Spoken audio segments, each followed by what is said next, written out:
Hello students, एक बार फिर से स्वागत है आपका लर्न केमिस्ट्री में। और आज हम करेंगे चैप्टर नंबर 3 जिसमें हम बात करेंगे मेटल्स और नॉन मेटल्स की प्रॉपर्टीज की। तो जब हम बहुत सारी एक्टिविटीज इस चैप्टर में पढ़ेंगे, एक्सपेरिमेंट पढ़ेंगे, तो उनसे ही हम निकालेंगे रिजल्ट की मेटल्स की और नॉन मेटल्स की कौन कौन सी प्रॉपर्टीज होती हैं। चलिए पहली एक्टिविटी स्टार्ट करते हैं। पहली एक्टिविटी हमें ये कह रही है कि take sample of iron, copper, aluminium and magnesium. ठीक है, ये 4 सैंपल लिए आपने और आपको पता है ये चारों के चारों क्या है, मेटल हैं। और हमें कहा कि इसकी आप अपीयरेंस को चेक करो, देखो ये कैसे दिखाई दे रहे हैं आपको। एंड देन फिर इन सारे सैंपल्स को, इन सारे मेटल को रब किया गया सैंड पेपर से और फिर इनकी अपीयरेंस चेक की गई। देखिए जब इसको हमने देखा तो इनकी जो सरफेस थी वो हमें डल दिखाई दी, लेस शाइनी दिखाई दी, डल सरफेस दी। उसका रीजन भी अभी बताऊंगी। पहली प्रॉपर्टी जो मेटल की होती है ना, metal are lustrous in nature.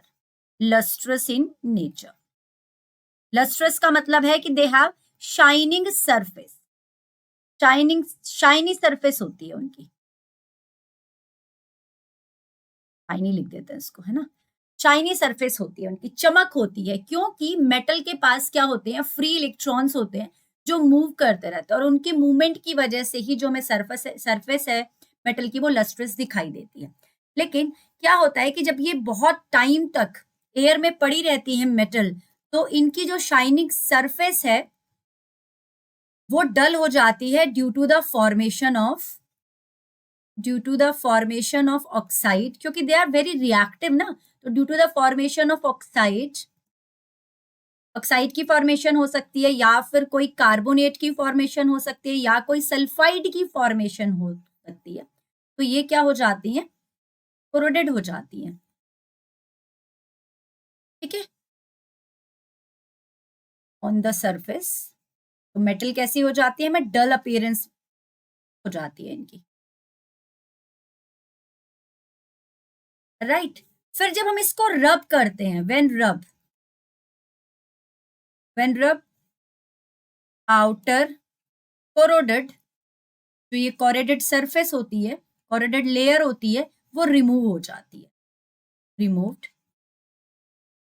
And metal object become shiny and bright,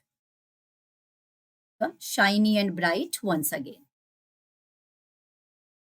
तो ये हमने क्या पहली प्रॉपर्टी पढ़ी, metal are lustrous in nature, shining surface होती है इनकी।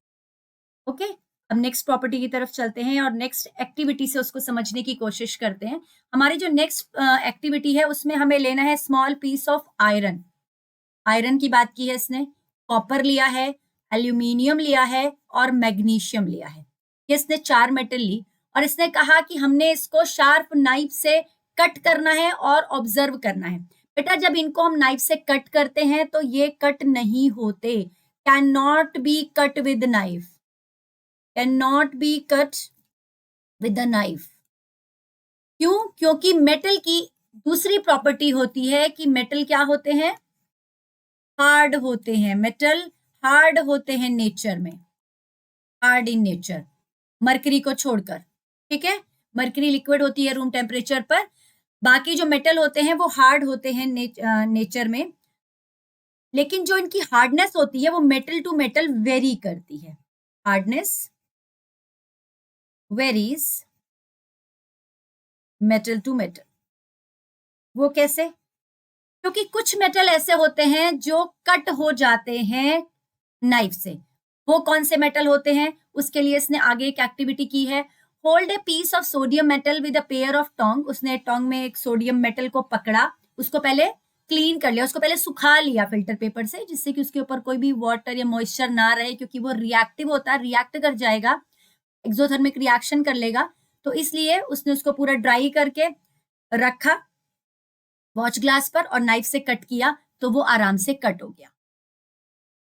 लिखेंगे यहाँ पर पोटेशियम एंड सोडियम, दोनों के साथ ऐसा होता है। ये जो दोनों मेटल होती है ना बेटा, ये सॉफ्ट मेटल होती है, these are soft metal, exception है ये, these are soft metal and can be cut with knife can be cut with knife like wax की तरह हम इनको कट कर सकते हैं नाइफ से। बाकी जनरली जो मेटल होती हैं वो नेचर में कैसी होती हैं, हार्ड होती हैं। एक्सेप्शन आपको दो बता दिए, sodium and potassium. Next activity हमें किस प्रॉपर्टी की तरफ लेके जा रही है, देखते हैं। इसके लिए हमने आयरन लिया है, जिंक लिया है, लेड लिया है और कॉपर लिया है। और क्या किया है, place any one metal on a block of iron and strike it 4 और 5 टाइम्स विद ए हैमर। हमने इन मेटल के पीसेस को लिया और इन पीसेस को हैमर से हमने क्या किया, बीट किया, है ना, इनके ऊपर स्ट्राइक किया हमने हैमर से। तो हमने फिर जब ऑब्जर्व किया तो हमें क्या चेंज देखने को मिले, ये बता रही है हमें एक बहुत ही इंपॉर्टेंट प्रॉपर्टी ऑफ मेटल, और वो होती है बेटा मैलिएबिलिटी। मैलिएबिलिटी, जो मेटल्स होती हैं वो मेलिएबल होती हैं नेचर में। मेलिएबल का क्या मतलब है कि these can be formed, these can be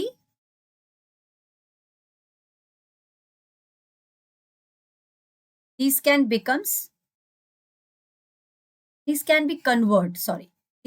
convert in thin sheets,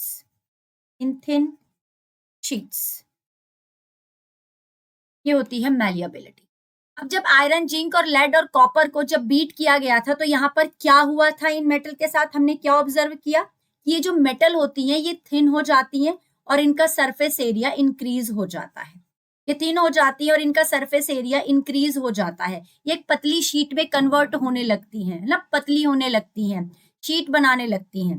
तो ये एक इंपॉर्टेंट प्रॉपर्टी होती है मेटल की कि metals are malleable in nature, they are convert into the thin sheets, right.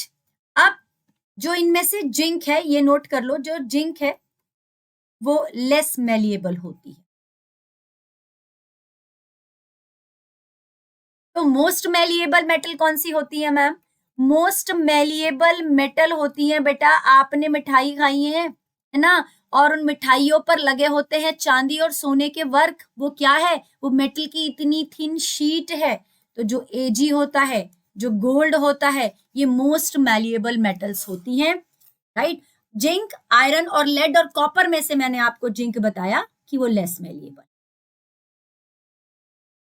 अब अगली एक्टिविटी क्या है कि ऐसे आपने मेटल्स, डेली लाइफ में जो मेटल्स देख रहे हो आप, ऐसे मेटल्स की बात करनी है जिनके आपने वायर देखे हो।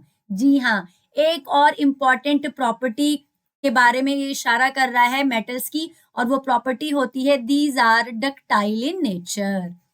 डक्टाइल इन नेचर, जो मेटल होते हैं वो कैसे होते हैं, डक्टाइल होते हैं नेचर में। नेचर में डक्टिलिटी का क्या मतलब होता है, डक्टिलिटी का मतलब होता है कि मेटल के अंदर क्या एबिलिटी होती है कि आप उनके थिन वायर बना सकते हो। Metal to drawn into thin wires, ठीक है। अब आपने अपनी डेली लाइफ में कौन कौन से वायर देखे हैं, हमने आयरन के वायर देखे हैं, कॉपर के वायर आपने देखे हैं, घरों में होते हैं, कनेक्शंस होते हैं, आपके इलेक्ट्रिकल अप्लायंसेस में होते हैं, एल्यूमिनियम के भी वायर होते हैं, ठीक है। ये सारे वायर जो होते हैं वो अवेलेबल होते हैं हमारे चारों तरफ, जिन्हें हम रोज देखते हैं। लेकिन मोस्ट डक्टाइल मेटल कौन सी है, gold is the most ductile metal. ये याद कर लेंगे, आपसे पूछा जा सकता है एग्जाम में, मोस्ट डक्टाइल मेटल कौन सी है, गोल्ड है।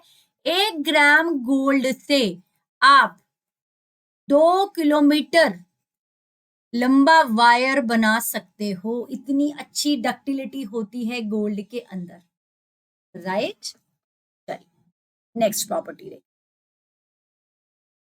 नेक्स्ट प्रॉपर्टी हम एक एक्सपेरिमेंट के साथ कर रहे हैं। इसमें हमने क्या किया, एल्यूमिनियम और कॉपर की वायर ली, एल्यूमिनियम की वायर ली और कॉपर की वायर ली। अभी हमने पीछे बात की थी कि एल्यूमिनियम और कॉपर की हम वायर ड्रॉन कर सकते हैं, और ये नेचर होती है मेटल की डक्टिलिटी नेचर, है ना, तो डक्टाइल होती है ये तो हमने बात कर ली। अब जब हमने एल्यूमिनियम और कॉपर की वायर ली और इनको यहाँ पर क्या हुआ, एक क्लैंप में, बारी बारी से हम क्लैंप में लगाएंगे, और इस वायर के ऊपर हमने यहाँ पर क्या लगा दी बेटा, वैक्स लगा दी, वैक्स चिपका दी, और उसके पास एक हमने लगा दी पिन। अब इस वायर को जब हमने हीट किया, यहां से हीट किया, तो थोड़ी देर में ये जो पिन है, ये जो पिन है ये थोड़ी देर में क्या होगी बेटा, गिर जाएगी। ये ऑब्जर्वेशन, इसने कहा not your observation, does the metal wire melt. देखो हमारा ऑब्जर्वेशन ये है कि कुछ टाइम बाद क्या होगा, ये जो पिन है वो नीचे गिर जाएगी, टेबल पर गिर जाएगी, ये जो पिन है ड्रॉप डाउन हो जाएगी। और क्या मेटल की वायर मेल्ट हो जाएगी? नहीं, मेटल की वायर मेल्ट नहीं होगी। लेकिन हुआ क्या है यहाँ पे, जब आपने मेटल को हीट किया, व्हेन आपने हीट किया मेटल को, तो पहला ऑब्जर्वेशन आप लिख लो कि जो पिन है ड्रॉप्स इमीडिएटली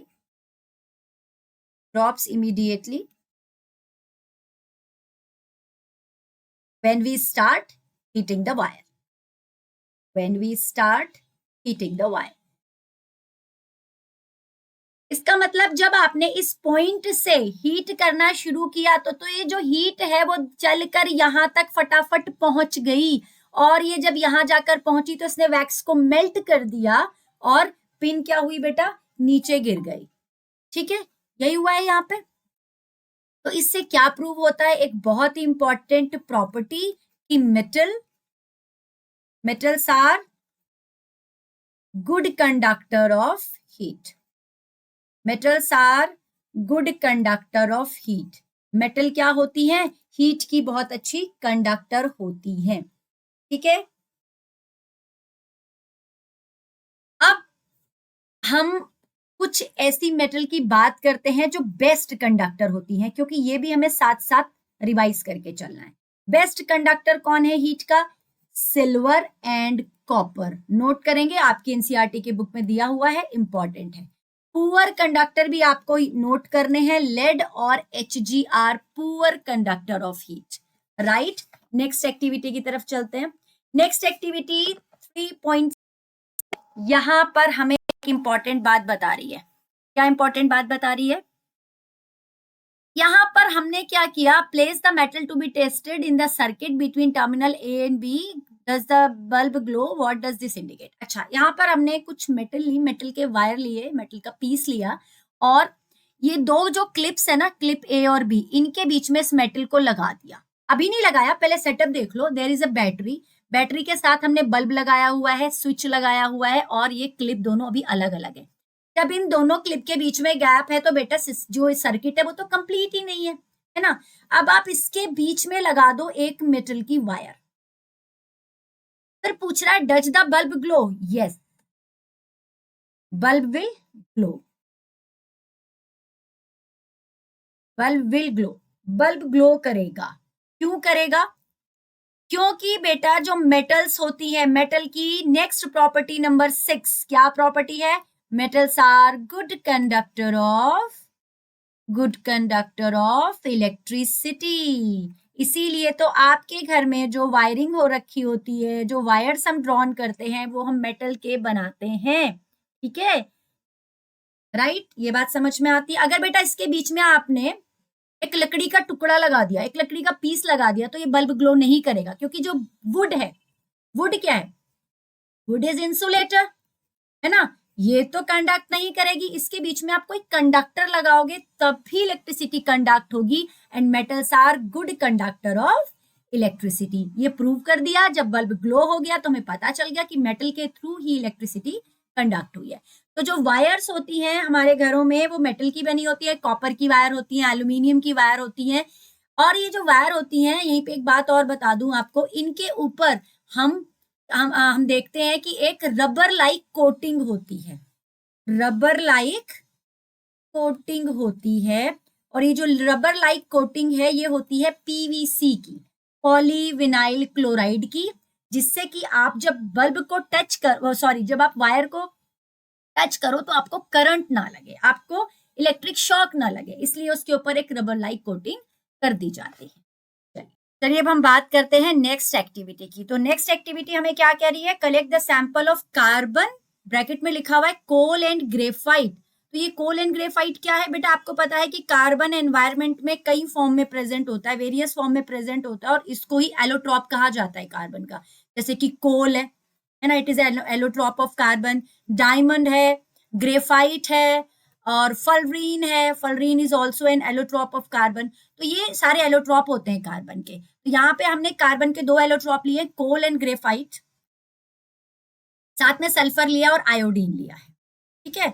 और जितनी भी एक्टिविटी अब तक करी है हमने, 3.1 एक्टिविटी से लेकर 6 एक्टिविटी तक, वो सारी एक्टिविटी हमें नॉन मेटल पर करनी है, क्योंकि हमें पता है ये चारों नॉन मेटल है। कोल भी, कार्बन एक नॉन मेटल है, सल्फर एक नॉन मेटल है, और आयोडीन एक नॉन मेटल है। अब इन पर हम करते हैं एक्टिविटी। पहली वाली एक्टिविटी की बात करें तो फर्स्ट एक्टिविटी ने कहा था कि मेटल हार्ड होती है ना। नहीं, पहले तो सरफेस हमने ऑब्जर्व करी थी, सरफेस कैसी होती है। तो हमने कहा था कि जो मेटल की सरफेस होती है वो कैसी होती है, लस्ट्रस होती है। लेकिन जो नॉन मेटल होती हैं, जो नॉन मेटल होती है उनकी सरफेस कैसी है बेटा, उनकी होती है नॉन लस्ट्रस, उनमें चमक नहीं होती, उनकी जो सरफेस है वो शाइनी नहीं होती। लेकिन there is an exception, that is iodine. Iodine एक एक्सेप्शन है जिसमें क्या होता है, जिसमें लस्ट्रस होती, लस्ट्रस सरफेस प्रेजेंट हो। अब हार्डनेस की बात करते हैं कि अगर हम यहां इनको, मेटल को हमने चाकू से काटने की कोशिश करी थी, नाइफ से काटने की कोशिश करी थी, तो वो कटे नहीं थे, वो हार्ड थे, ठीक है।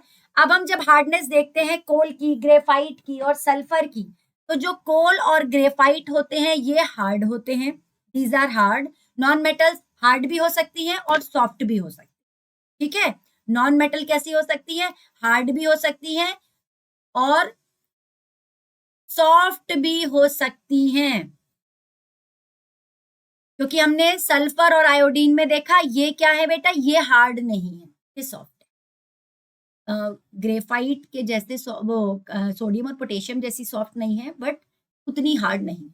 अब मेलिएबिलिटी की बात करते हैं। तीसरी प्रॉपर्टी जो थी मेटल की वो होती है मेलिएबिलिटी, कि हम उनकी थिन शीट बना सकते हैं, लेकिन जो नॉन मेटल है वो मेलिएबिलिटी शो नहीं करती। अगली जो प्रॉपर्टी थी, अगली जो एक्टिविटी थी, उसमें हमने डक्टिलिटी को टेस्ट किया था मेटल की, और हमने ऑब्जर्व किया था कि जो मेटल है उनकी डक्टाइल नेचर होती है, पर जो ये नॉन मेटल है इनकी डक्टाइल नेचर नहीं होती। फिर हमने इलेक्ट्रिसिटी की बात की थी कि ये इलेक्ट्रिसिटी को कंडक्ट कर सकती है मेटल। अगर हम नॉन मेटल को देखें तो they do not conduct electricity, do not conduct electricity, but there is an exception, और वो क्या है, वो है ग्रेफाइट। जो ग्रेफाइट है, कार्बन का जो एलोट्रॉप है, जो ग्रेफाइट है, ये इलेक्ट्रिसिटी को बेटा कंडक्ट करेगा, ये कंडक्ट करेगा।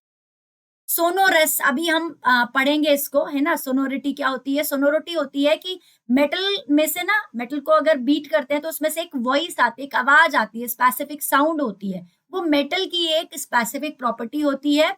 जो नॉन मेटल होती है वो सोनोरस नहीं होती। तो हमने मेटल और नॉन मेटल का यहाँ पर कंपैरिजन भी कर लिया, और जो नॉन मेटल हमारी एक्सेप्शन थी, जैसे कि आयोडीन में लस्टर है, और जो आयोडीन है उसमें हार्डनेस भी नहीं है ना। और तीसरी बात थी कि वो इलेक्ट्रिसिटी कंडक्ट करती हैं, लाइक ग्रेफाइट इलेक्ट्रिसिटी भी कंडक्ट कर रही है नॉन मेटल्स, जो कि ग्रेफाइट है, बाकी नहीं करती, नॉर्मली नहीं करती। तो ये हमने कुछ एक्सेप्शन देखे।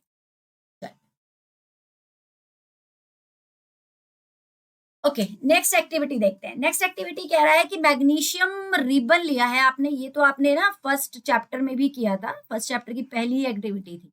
मैग्नीशियम लिया है आपने और सल्फर पाउडर लिया है, ये दो चीजें आपने ली। मैग्नीशियम एक मेटल है और सल्फर पाउडर एक नॉन मेटल है, ये आप जानते हैं ना। तो ये आप यहीं पे लिख लें अगर आपको नहीं पता, ये मेटल है और ये नॉन मेटल। क्या करने वाले हैं अब हम, आप इस मैग्नीशियम को हम ऑक्सीजन में बर्न करेंगे। मैं ना जो इक्वेशन है ना यहाँ लिख देती हूँ। हमने क्या किया, मैग्नीशियम को बर्न किया ऑक्सीजन में। तो ऑक्सीजन में बर्न करने का मतलब है कि ऑक्सीजन के साथ इसका रिएक्शन हो जाएगा, और जब ऑक्सीजन के साथ रिएक्शन होगा तो ये मैग्नीशियम ऑक्साइड बनाएगा, ठीक है। ये व्हाइट कलर का डेजलिंग फ्लेम के साथ जलता है और हमें ये व्हाइट कलर का पाउडर मिलता है, मैग्नीशियम ऑक्साइड। तो जो इसकी एशेज हैं, इसको हम वाटर के अंदर क्या करते हैं बेटा, डिसॉल्व करते हैं। तो मैग्नीशियम ऑक्साइड वाटर के साथ रिएक्ट करके मैग्नीशियम हाइड्रोक्साइड बना देता है। क्या बना देता है, मैग्नीशियम हाइड्रोक्साइड बना।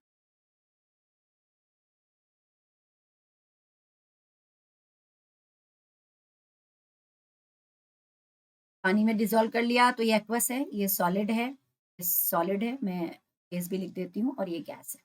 नेक्स्ट क्या किया है, अब जो ये रिजल्टेंट सॉल्यूशन है इसको हमने फर्दर क्या किया, टेस्ट किया। रेड लिटमस पेपर पे से इसको पास किया और ब्लू लिटमस, तो जो रेड लिटमस पेपर है वो ब्लू में कन्वर्ट हो गया, लेकिन ब्लू लिटमस पेपर का कुछ नहीं हुआ। तो हमने ये पढ़ा है सेकंड चैप्टर में कि जो बेस होते हैं, बेस क्या करते हैं बेटा, रेड लिटमस को ब्लू में कन्वर्ट कर देते हैं। तो ये प्रूव हो गया कि ये जो मैग्नीशियम हाइड्रोक्साइड बना है ये बेसिक है नेचर, क्या है ये, बेसिक है नेचर में। फिर हमने क्या किया, सल्फर लिया, सल्फर पाउडर, इसको भी ऑक्सीजन के साथ बर्न किया, और इसमें से जो फ्यूम निकली, क्योंकि SO2 गैस बनेगी, यहाँ पर सॉलिड नहीं बनेगा, गैस बनेगी, तो गैस, ये जो फ्यूम्स निकली है इनको हमने इकट्ठा किया, इसके ऊपर एक हमने इन्वर्टेड टेस्ट ट्यूब रख देंगे, वो इन्वर्टेड टेस्ट ट्यूब में फ्यूम्स आ जाएंगी, फिर उसके ऊपर उंगली रख के उसको धीरे से हटाएंगे, और अब इसमें हमने ऐड किया वाटर। अब इसमें हम क्या ऐड करेंगे, वाटर। तो ये SO2 गैस वाटर के साथ रिएक्ट करके सल्फ्यूरस एसिड बना देती है। नाम से वैसे समझ आ रहा है कि ये एसिड है, H2SO3 बना। फिर इसका हमने टेस्ट किया, रेड लिटमस के साथ किया, ब्लू लिटमस के साथ किया। तो बेटा जो रेड लिटमस है वो तो रेड ही रहता है, लेकिन जो ब्लू लिटमस है वो रेड हो जाता है। ब्लू लिटमस क्या होता है, वो रेड हो जाता है, ठीक है। यहाँ पर कोई कलर नहीं आएगा, रेड रेड ही रहेगा, और ब्लू लिटमस क्या हो जाता है, रेड होता है। और हमने ये पढ़ा है जो एसिड होता है वो ब्लू लिटमस को रेड में कन्वर्ट कर देता है। तो हमें ये प्रूव हो गया कि ये जो बना था liquid that is acidic in nature. तो आपसे पूछा था कि जब आपने सल्फर को बर्न किया तो जो आपका प्रोडक्ट बना था वो एसिडिक है या बेसिक है, बेटा वो एसिडिक है। मैग्नीशियम को बर्न किया था तो जो प्रोडक्ट बना था वो बेसिक है। पर पूछ कहा है can you right for these reactions, बिल्कुल हम लिख सकते हैं, और यहां से ही एक हम कंक्लूजन निकालेंगे कि जो मेटल के ऑक्साइड होते हैं, मेटल ऑक्साइड होते हैं, ये याद रखेंगे आप, वो बेसिक होते हैं नेचर में। ये भी बेसिक है ना, और ये भी बेसिक है, राइट। और जो मेटल के जो नॉन मेटल के ऑक्साइड होते हैं वो एसिडिक होते हैं नेचर में, जैसे SO2, जैसे CO2 एसिडिक होते हैं नेचर में। ठीक है, मेटल के ऑक्साइड बेसिक होते हैं नेचर में, नॉन मेटल के ऑक्साइड एसिडिक होते हैं नेचर में। ये इस एक्टिविटी का एक्चुअल क्या था, जिस्ट था, हमें इस एक्टिविटी से ये पता चला। चलिए नेक्स्ट एक्टिविटी देखते हैं।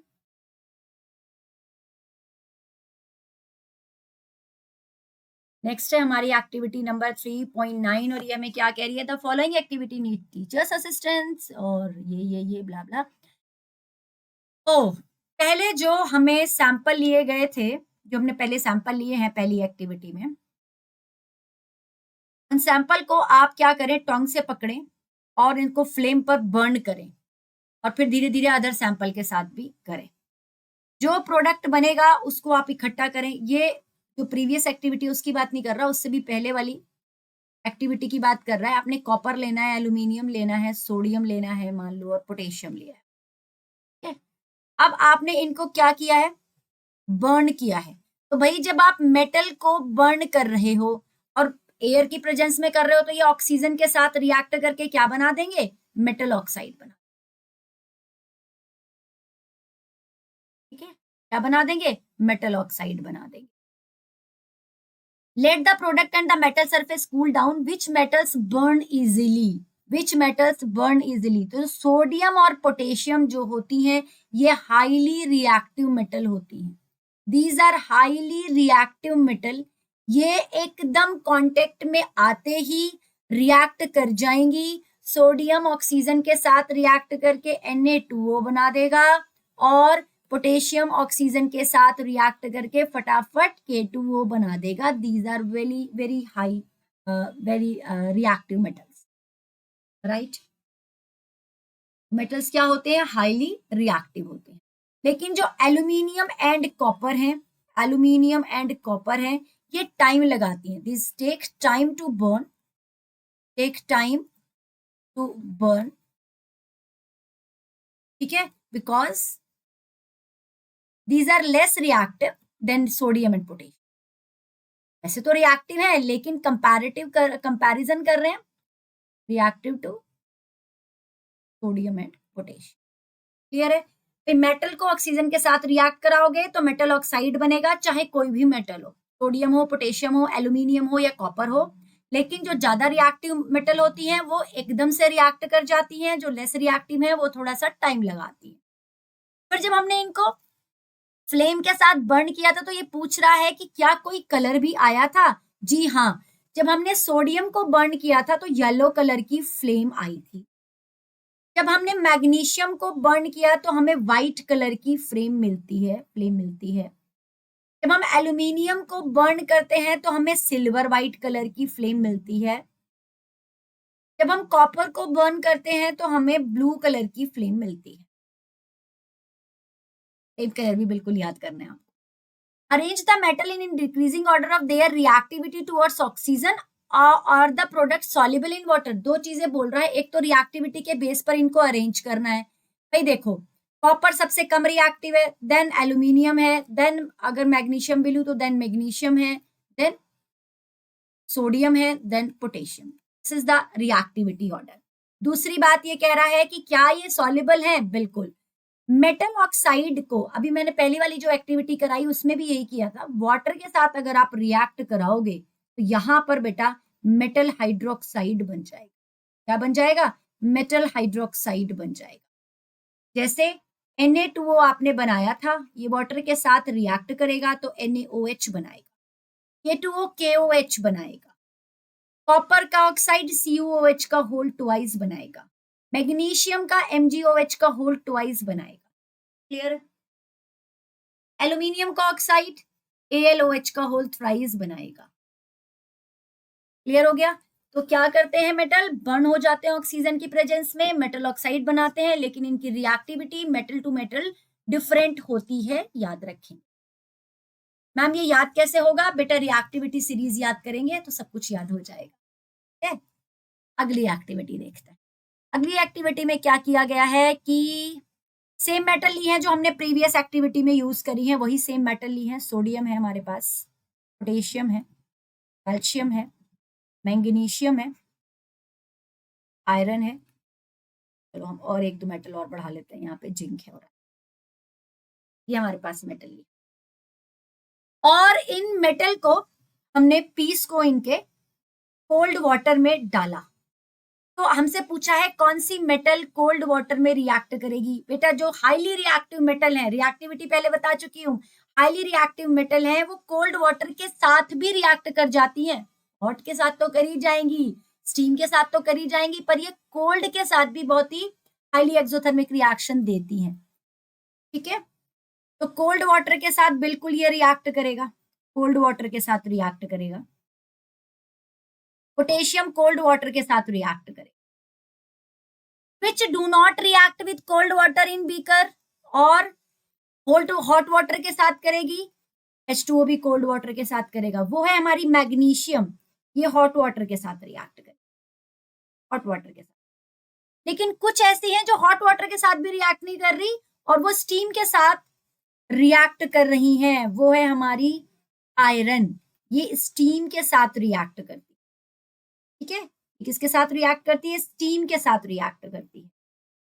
स्टीम के साथ जिंक रिएक्ट करती है, एल्यूमिनियम स्टीम के साथ रिएक्ट करती है। ये हमारी स्टीम के साथ रिएक्ट करने वाली हमारे प्रोडक्ट मेटल्स हैं। अब कह रहा है कि कुछ मेटल ऐसी हैं जो स्टीम के साथ भी रिएक्ट नहीं कर रही, lead, copper, Ag and Au। ये कोल्ड के साथ तो करती ही नहीं है, हॉट के साथ तो करती ही नहीं है, स्टीम के साथ भी रिएक्ट नहीं करती, यानी कि वेरी लेस रिएक्टिव मेटल होती हैं। अच्छा, ये रिएक्ट करके मैं यहाँ पे आपको रिएक्शन भी बता देती हूँ कि बनता क्या है। देखिए, जब सोडियम वाटर के साथ रिएक्ट करती है तो NaOH बनता है और साथ में हाइड्रोजन गैस निकलती है। साथ में क्या निकलती है? हाइड्रोजन गैस निकलती है। इसी तरह यहाँ पर KOH और हाइड्रोजन गैस निकलती है। ये जो पहली रिएक्शन होती है और ये जो रिएक्शन होती है, these are violent reaction, highly exothermic reaction होती है ना, एकदम से आग लग जाती है, दे कैचेस फायर, है ना, कोल्ड में भी दे कैचेस फायर, बहुत सारी हीट जनरेट होती है, एक्सोथर्मिक रिएक्शन होती है। कैल्शियम की जो रिएक्शन है वो उतनी ज्यादा वायलेंट नहीं होती, है ना, क्योंकि ये सोडियम और पोटेशियम के कंपैरिजन में लेस रिएक्टिव है। ठीक है, ये सोडियम और पोटेशियम के कंपैरिजन में लेस रिएक्टिव है, लेकिन रिएक्ट करती है कोल्ड वाटर के साथ भी। ठीक है, मैग्नीशियम हॉट वाटर के साथ रिएक्ट करेगी क्योंकि ये कैल्शियम के कंपैरिजन में लेस रिएक्टिव है, मैग्नीशियम हाइड्रोक्साइड बना देगी। और इन दोनों के साथ एक और इम्पॉर्टेंट बात होती है कि ये जो मैग्नीशियम और कैल्शियम का जो पीस है, जब आप डालते हो पानी में, थोड़ी देर बाद ही वो क्या करने लगता है, फ्लोट करने लगता है। उसका रीजन क्या होता है कि जो निकलने वाली हाइड्रोजन गैस है वो क्या कर जाती है, stick to the surface of metal, stick to the surface of metal. तो मेटल का जो पीस है वो क्या करने लगता है, फ्लोट करने लगता है in case of calcium and magnesium. अब आयरन में क्या होता है, क्योंकि ये तो बहुत वायलेंट है, एकदम से रिएक्शन होती है बहुत तेज, फ्लोट करने का तो मौका ही नहीं मिलता, लेकिन कैल्शियम और मैग्नीशियम में क्योंकि लेस वायलेंट रिएक्शन है, आराम से होती है, तो ये फ्लोट करे। अब आयरन जब वाटर के साथ रिएक्शन करती है, यहाँ पर हाइड्रोक्साइड नहीं बनता क्योंकि इसकी रिएक्टिविटी बहुत कम है, यहाँ बनता है ऑक्साइड और साथ में हाइड्रोजन। जिंक में भी ऑक्साइड बनेगा और एल्यूमिनियम में भी ऑक्साइड बनेगा। अच्छा सॉरी, ये याद रखेंगे कि यहाँ पर जो ऑक्साइड बनता है Fe2O3 नहीं बनता, जो हम पढ़ते आए हैं यहाँ पर बनता है Fe3O4, ये ऑक्साइड बनता है यहाँ पर, साथ में हाइड्रोजन गैस निकल। And lead, copper, AgAu are will not react with cold, hot and steam water because they are very less reactive. तो जब हमें ऑर्डर लिखना होता है तो सब एक्टिव मेटल है वो पोटेशियम है, देन सोडियम, देन है आपका कैल्शियम, देन मैग्नीशियम, उसके बाद आता है आपका एल्यूमिनियम, उसके बाद आता है आपका जिंक और देन आयरन, आयरन के बाद lead, then copper, then Ag, then Au. Au is a least reactive metal. So this is about the reactivity of metal. Next हम देखते हैं, हमारी ये एक्टिविटी कह रही है collect the metal sample except sodium and potassium. ये कह रहा है कि सोडियम और पोटेशियम नहीं लेना है, नहीं लेना है, उसके अलावा बाकी जो पहले वाली एक्टिविटी में हमने मेटल ली थी वो सारी लेनी है और उनको सैंड पेपर से रब करना है। सैंड पेपर से हम क्यों रब करते हैं, पहली बात बताई थी कि सारी की सारी रिएक्टिव जो मेटल होती हैं वो अपने ऊपर क्या करती है, कोरोडेड लेयर लगा लेती हैं, रिएक्ट कर जाती है एनवायरनमेंट के साथ, तो उनके ऊपर एक लेयर आ जाती है। तो हम उसको क्लीन करने के लिए, जिससे कि हमारी जब हम आगे कोई रिएक्शन कराएं तो उसमें कोई हिंड्रेंस ना हो, तो हम उसको सैंड पेपर से क्लीन करते हैं। ये क्यों नहीं ले रहे हैं सोडियम पोटेशियम, क्योंकि सोडियम और पोटेशियम कोल्ड वाटर के साथ ही बहुत विग्रस रिएक्शन करते हैं। तो जब ये वाटर के साथ ही इतनी विग्रस रिएक्शन करते हैं तो एसिड के साथ तो बहुत ही विग्रस रिएक्शन करेंगे, तो इसीलिए हम इनको नहीं ले रहे हैं अभी। बाकी हम सैंपल को लेंगे और उनमें हम क्या डालेंगे, बाकी मेटल्स में हम डालेंगे डाइल्यूट HCl। डाइल्यूट HCl क्या होता है, HCl को हम डाइल्यूशन किया हुआ है, इसमें वाटर के अंदर हमने ड्रॉप ड्रॉप करके HCl डाला तो डाइल्यूट HCl बन गया।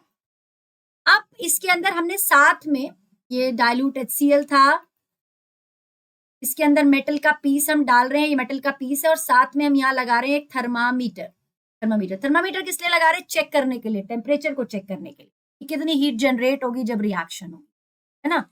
यहाँ पर जब मेटल क्लोराइड बनेगा और साथ में निकलेगी हाइड्रोजन गैस, तो कह रहा है कि फिर ये रिएक्शन में से कितनी हीट निकलेगी ये हम चेक करेंगे, और कौन सी मेटल हाइड्रोक्लोरिक एसिड के साथ विग्रसली रिएक्ट करती है और कौन सी लेस विग्रस रिएक्ट करती है, कौन बबल्स बनाती है, कौन हायर टेम्परेचर जनरेट करती है।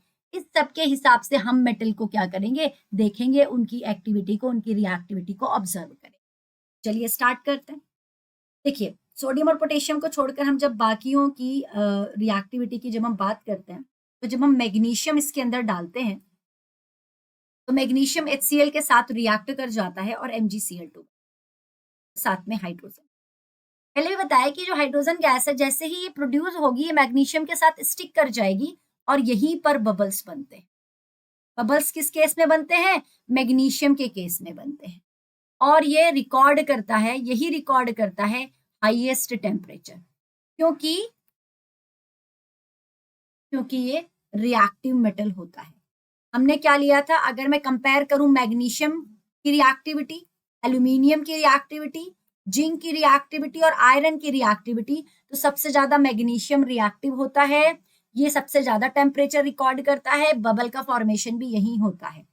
अगर कॉपर की बात करें तो ये HCl के साथ रिएक्ट नहीं करता। Copper is very less reactive, ये HCl के साथ रिएक्ट नहीं करेगा। अब अगर रिएक्शन की बात करें तो ये रिएक्शन मैंने लिख दी आपके लिए मैग्नीशियम की। एल्यूमिनियम की रिएक्शन में क्या बनेगा, एल्यूमिनियम की रिएक्शन में बनेगा बेटा एल्यूमिनियम क्लोराइड और साथ में हाइड्रोजन गैस निकल जाएगी। जिंक में ZnCl2 बनेगा और साथ में हाइड्रोजन गैस निकल जाएगी।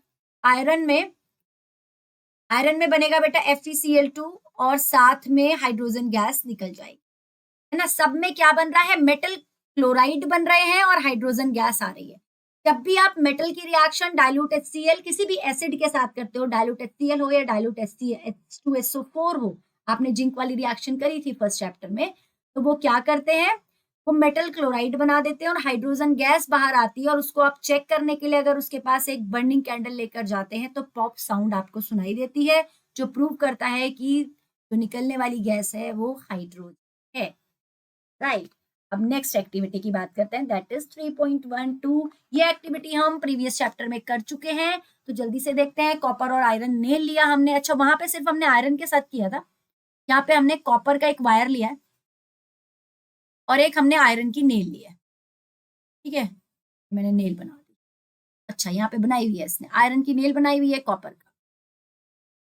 इसने क्या किया, आयरन की नेल को कॉपर सल्फेट सॉल्यूशन के अंदर डाला। This is copper sulphate solution, blue colour का होता है, पढ़ चुके हैं अब तक। और ये आपका आयरन सल्फेट सॉल्यूशन, ये आपका पेल ग्रीन कलर का होता है ना, इसके अंदर डाला। और फिर थोड़ी देर में इसने क्या किया, ऑब्जर्व किया कि भाई यहाँ पर क्या क्या होता है।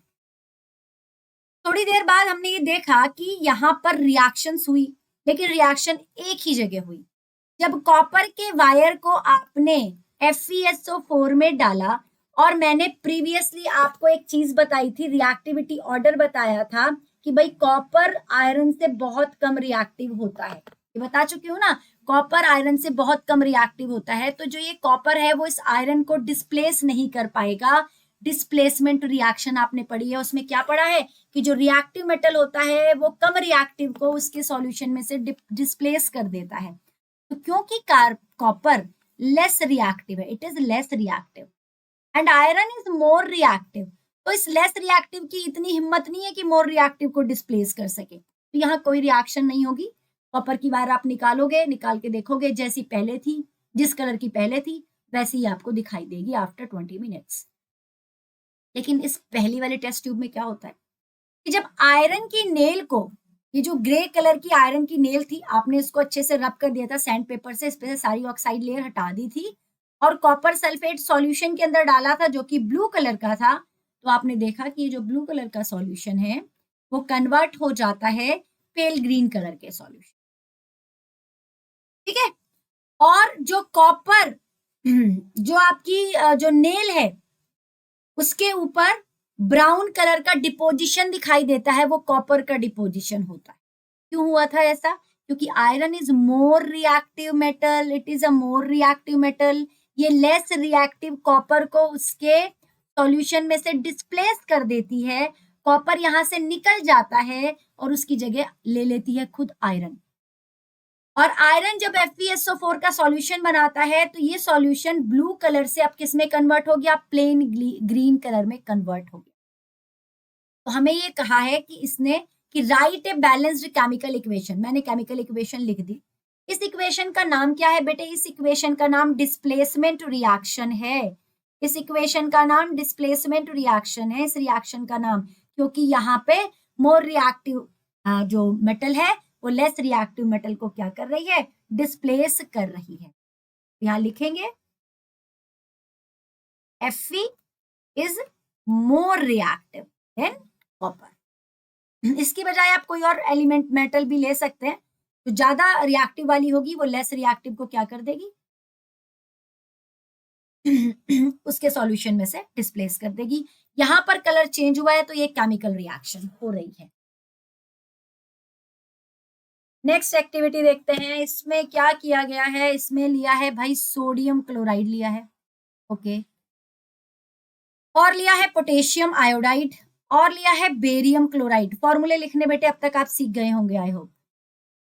और कोई और साल्ट सॉल्यूशन भी ले सकते हैं आप अपनी लैब से, और इनकी फिजिकल स्टेट को चेक किया। तो फिजिकल स्टेट जब हमने देखी इन सॉल्ट की तो वो हमें सॉलिड मिली एट रूम टेम्परेचर, क्योंकि जो ये सारे के सारे क्या है, आयनिक कंपाउंड है। क्या है ये सब के सब, ये आयनिक कंपाउंड है।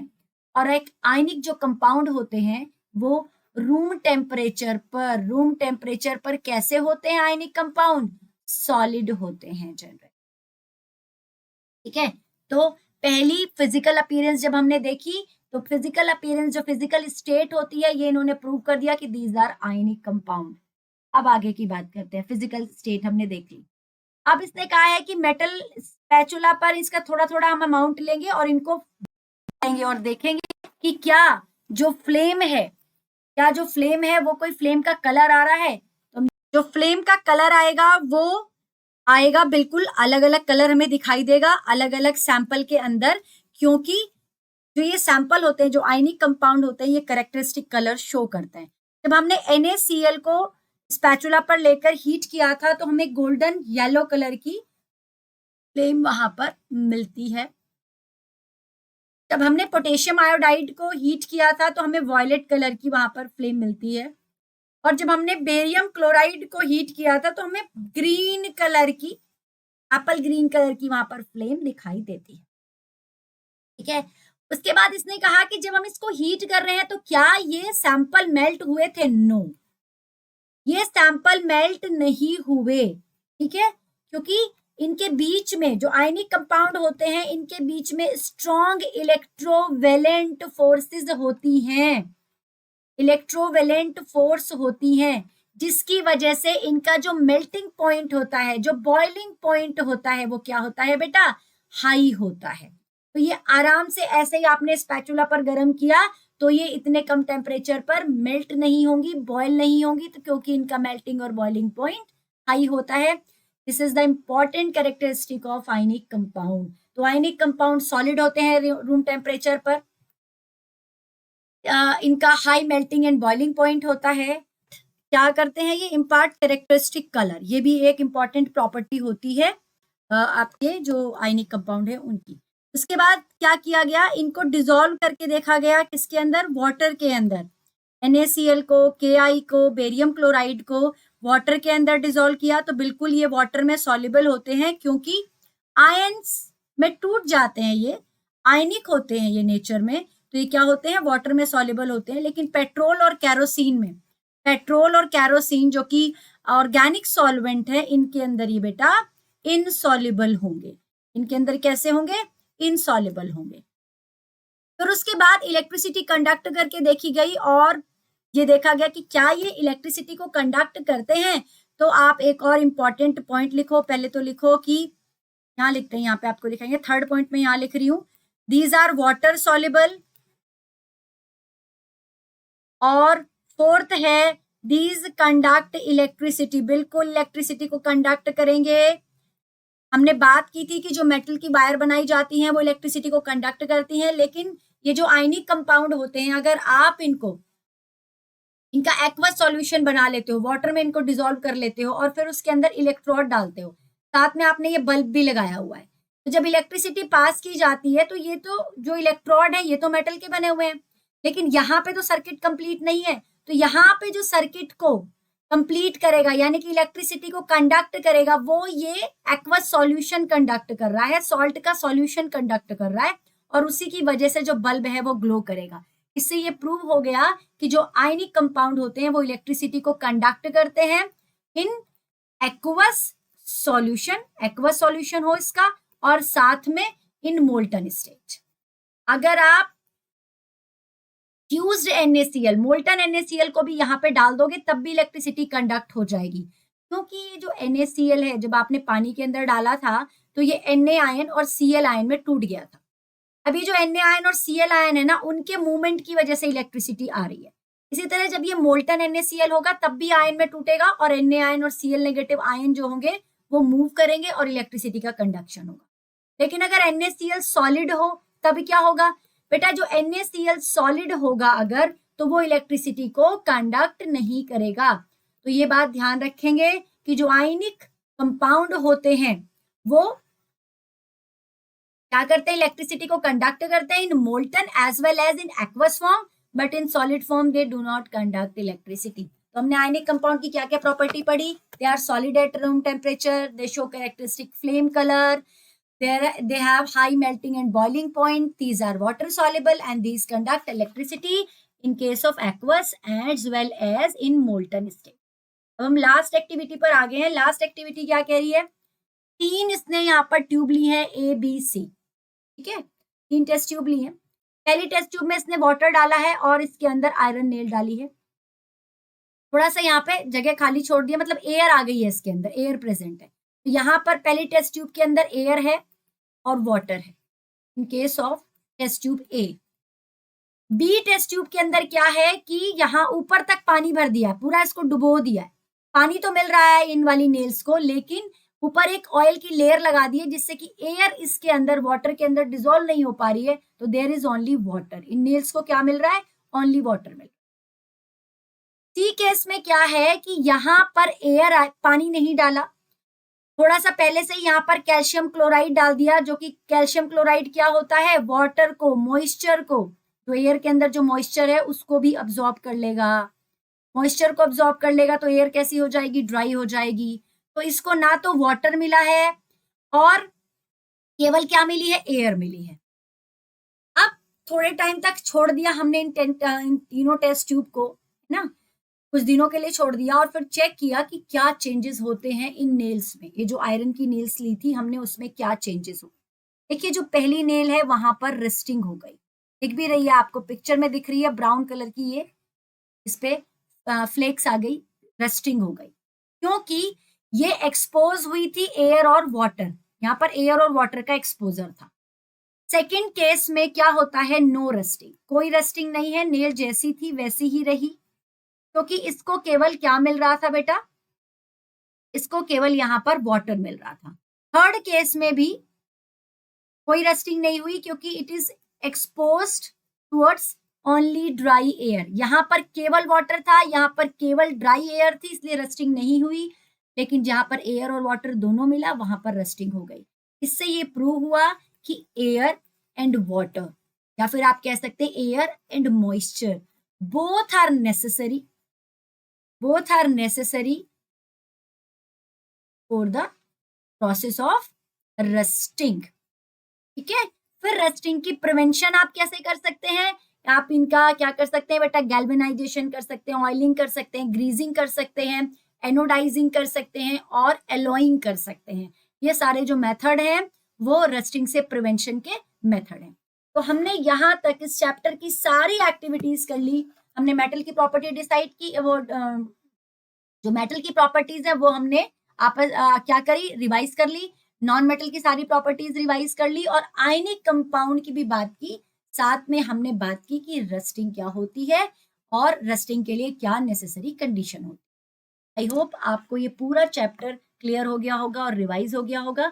Thank you so much.